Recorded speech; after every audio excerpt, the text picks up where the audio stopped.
नमस्कार, जनता टीवी पर आपके साथ मैं हूं पूजा सचदेवा। हिमाचल बीजेपी के नए प्रदेश अध्यक्ष सुरेश कश्यप से जनता टीवी संवाददाता विकास शर्मा ने खास बातचीत की है। सीधा वहीं का रुख करेंगे। देश में भाजपा प्रदेश अध्यक्ष की नियुक्ति के बाद अब संगठन और सरकार में तालमेल बिठाने की बात की जा रही है। हालांकि कई तरह की प्राथमिकताएं हैं जो कि नवनियुक्त प्रदेश अध्यक्ष यहां पर गिना रहे हैं। बहरहाल हमारे साथ मौजूद हैं बात करने के लिए खुद भाजपा प्रदेश अध्यक्ष सुरेश कश्यप जी। कश्यप जी, सबसे पहले आपको बहुत बहुत शुभकामनाएं, बहुत बहुत बधाई। थैंक यू वेरी मच, बहुत बहुत धन्यवाद। अच्छा, सबसे बड़ा सवाल आज ये है कि आखिरकार क्या प्राथमिकताएं रहने वाली हैं, रोड मैप क्या है? पार्टी ने एक नई जिम्मेदारी सौंपी है और प्रदेश अध्यक्ष का दायित्व दिया है, तो पार्टी के काम को आगे बढ़ाना।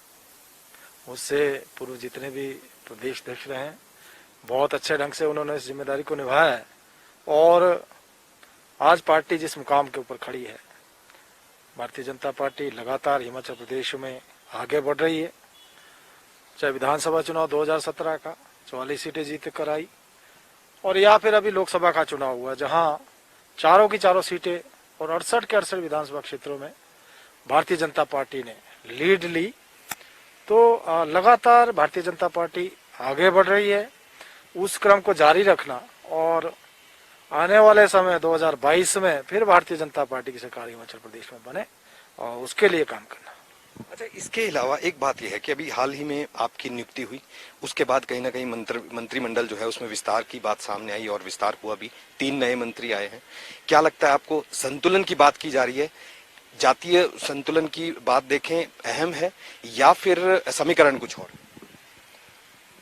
जहां तक क्षेत्रीय संतुलन की बात है, पार्टी ने जो भी निर्णय लिया है बहुत सोच विचार के बाद पार्टी ने निर्णय लिया है और हमारा शीर्ष नेतृत्व तो सारी बातों को ध्यान में रखते हुए इस प्रकार के निर्णय लेता है। अब पार्टी ने एक अनुसूचित जाति वर्ग के व्यक्ति को प्रदेश अध्यक्ष की जिम्मेदारी सौंपी है। साथ ही साथ एक पूर्व सैनिक, क्योंकि मैं भारतीय वायुसेना में रहा हूँ लगभग 16.5 साल, मैंने वायुसेना के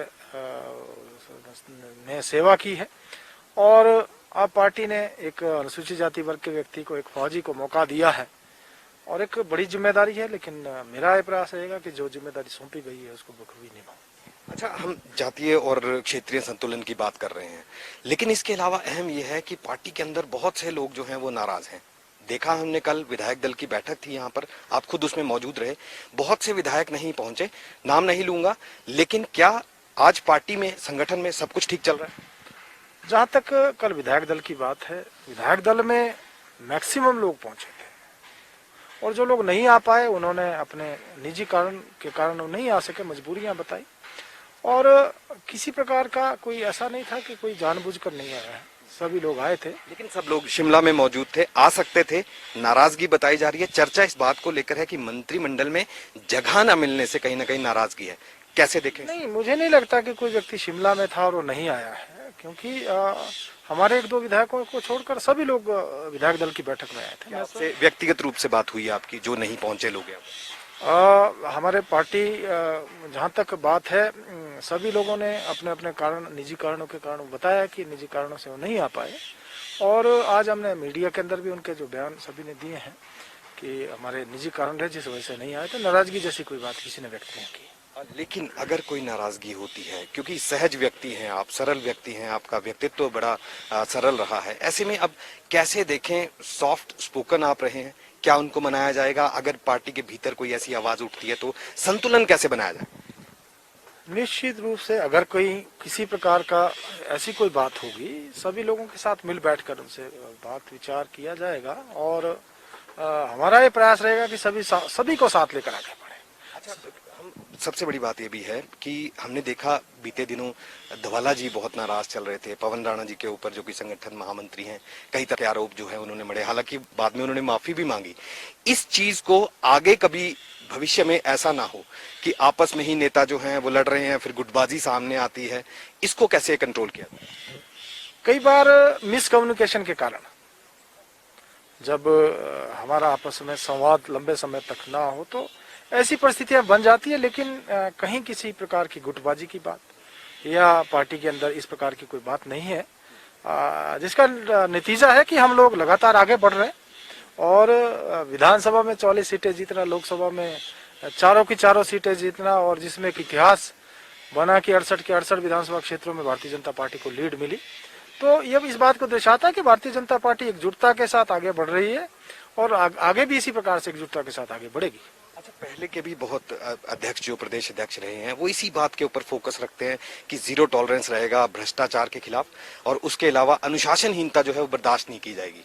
आप अब नई जिम्मेवारी के साथ आए हैं, अगर किसी तरह की अनुशासनहीनता देखी जाती है, किस तरह की कार्रवाई उनके ऊपर? भ्रष्टाचार के ऊपर जीरो टॉलरेंस है भारतीय जनता पार्टी, सदा ही भारतीय जनता पार्टी ने कहा, और मैं भी इस बात को कहता हूं कि भ्रष्टाचार के ऊपर हमारी पार्टी कटिबद्ध है। इसके ऊपर 0% टॉलरेंस रहेगा। हम जो है किसी भी प्रकार का भ्रष्टाचार उसमें नहीं होगा, जो किसी भी प्रकार के भ्रष्टाचार को अलाउ नहीं किया जाएगा। जहां तक अनुशासन की बात है, हमारी पार्टी पहले से एक अनुशासित पार्टी है और हमारा हर कार्यकर्ता अनुशासित है, और अगर कहीं ऐसी कोई बात आएगी तो उसके ऊपर उस समय देखा जाएगा। ऐसा कोई मामला हमारे ध्यान में आएगा तो उस समय उसके ऊपर विचार किया जाएगा। अच्छा, कुछ लोग अलग अलग चिट्ठियां लिखते हैं, हाईकमान को लिखते हैं या फिर जो है मुख्यमंत्री को लिखते हैं, संगठन की जो कार्यप्रणाली है उसको भी दरकिनार किया जाता है, बहुत बार ऐसा देखा गया। उनके लिए क्या संदेश है आज? हमारी पार्टी में एक लोकतांत्रिक पार्टी है और सभी लोगों को अपनी बात रखने का हक है।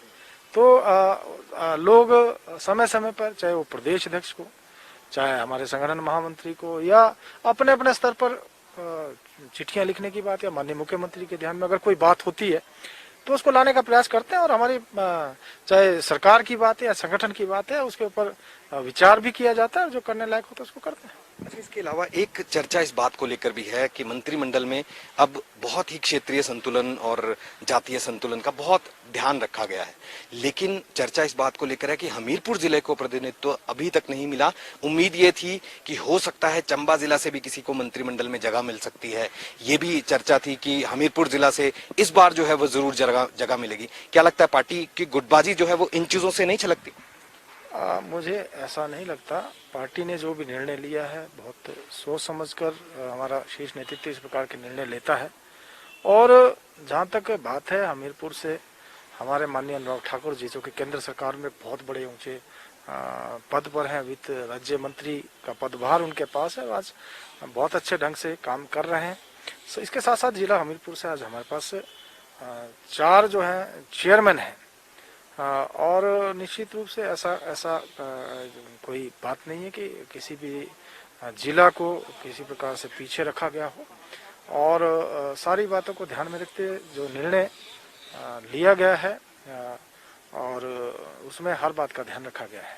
अच्छा, इसके अलावा अहम ये भी है कि क्या जो वरिष्ठ नेता हैं, क्योंकि ये देखा गया बीजेपी में अब एक्टिव मोड पे नहीं है, जो वरिष्ठ नेता हैं राज्य के, चाहे पूर्व मुख्यमंत्री प्रेम कुमार धूमल की बात कर ली जाए या फिर पूर्व मुख्यमंत्री शांता कुमार जी हैं। हालांकि पार्टी हमेशा से ये कहती रही कि सबको मिल बैठकर जो है उनसे बात की जाती है, चर्चा की जाती है, मंथन होता है, उसके बाद किसी निर्णय पे पहुंचते हैं। आप नवनियुक्त, अब आपको प्रदेश अध्यक्ष की कमान यहाँ पर सौंपी गई है, इन तमाम चीजों को कैसे संतुलन इसमें बनाए रखें? मैं कहना चाहूंगा कि हमारे वरिष्ठ नेता, चाहे आदरणीय प्रेम कुमार धूमल जी हैं या आदरणीय शांता जी हैं, और जितना भी हमारा वरिष्ठ नेतृत्व है, जो भी निर्णय लिए जाते हैं सभी लोग मिल बैठकर उसके ऊपर विचार करके उनको लिया जाता है। और अब मुझे पार्टी ने जिम्मेदारी प्रदेश अध्यक्ष की सौंपी है, तो मैं अपने वरिष्ठ नेताओं के आशीर्वाद से और सबको साथ लेकर आगे बढ़ूंगा और पार्टी के काम को आगे बढ़ाएंगे। अच्छा, विपक्ष के लिए कोई नसीहत, क्योंकि आज के समय में बड़े बयान जो है वो विपक्ष की तरफ से सुनने को देखने को मिलते हैं। आज भी आपकी प्रेस कॉन्फ्रेंस के बाद अभी कुलदीप राठौर जो है वो प्रेस कॉन्फ्रेंस करते हैं, आप भी समझते हैं कि वो किस चीज पर प्रेस कॉन्फ्रेंस करने जा रहे हैं। विपक्ष के लिए क्या संदेश है? आज विपक्ष तो कई धड़ों में बटा है, अलग अलग सभी के अलग अलग स्वर हैं, अलग अलग स्वर में सब लोग बात करते हैं, लेकिन ये निराशापूर्ण है कि जिस प्रकार से कांग्रेस पार्टी कोरोना के समय में भी राजनीति करने का प्रयास कर रही, जो कि बहुत ही दुर्भाग्यपूर्ण है।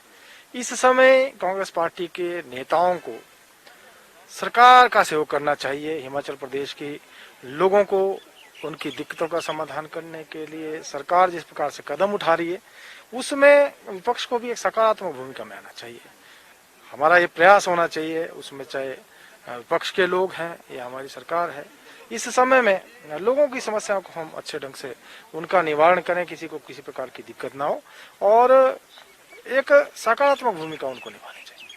अच्छा, संगठन और सरकार के जो बीच तालमेल है, इसको कैसे इम्प्रूव किया जाएगा ताकि जो आप कह रहे हैं कि 2022 की एक बहुत बड़ी चुनौती है राज्य सरकार और संगठन के लिए भी, कैसे निपटेंगे?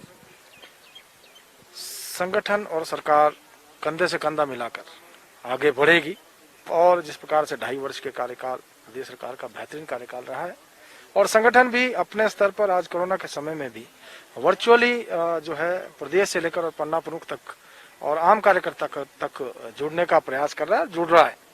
तो आगे भी आने वाले समय में भी सरकार और संगठन दोनों साथ मिलकर चलेंगे, कंधे से कंधा मिलाकर आगे बढ़ेंगे और 2022 को हम फतेह करेंगे। अच्छा, मेरा आखिरी सवाल आपसे, कोरोना संकट के बीच अब चुनौती कितनी बड़ी है संगठन के बीच में, क्योंकि आम आदमी तक पहुंचना बहुत मुश्किल था, तो ऐसे में क्या लगता है आपको, क्या कुछ किया जाना चाहिए और ऐसे में राज्य सरकार से क्या उम्मीद है, आम कार्यकर्ता तक कैसे पहुंचे?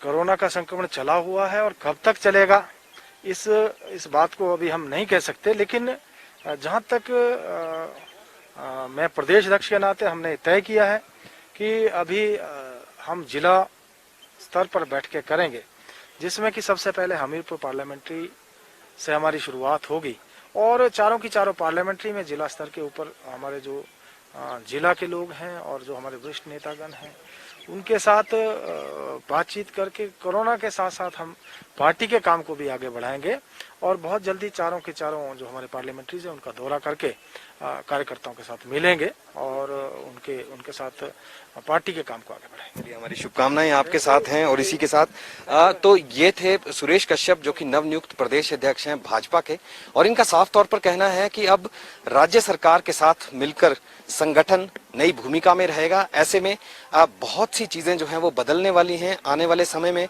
कोरोना काल के समय में भी अब जिस तरह से भूमिका भाजपा की प्रदेश में रहने वाली है, संगठन को लेकर अब कई तरह की चीजें नई देखने के लिए मिलेंगी। वहीं विपक्ष को भी करारा जवाब दिया है, कहा है विपक्ष तो कई धड़ों में अभी बंटा हुआ है, ऐसे में अब कुछ भी कहने के लायक विपक्ष नहीं है। वहीं आने वाले दिनों में अब नई चीजें देखने के लिए मिलेंगी, लेकिन अब टारगेट सिर्फ एक ही है, प्राथमिकता एक ही है कि 2022 का जो चुनाव है उसको लड़ना है और बीजेपी को एक बार फिर से सत्ता में लाना है।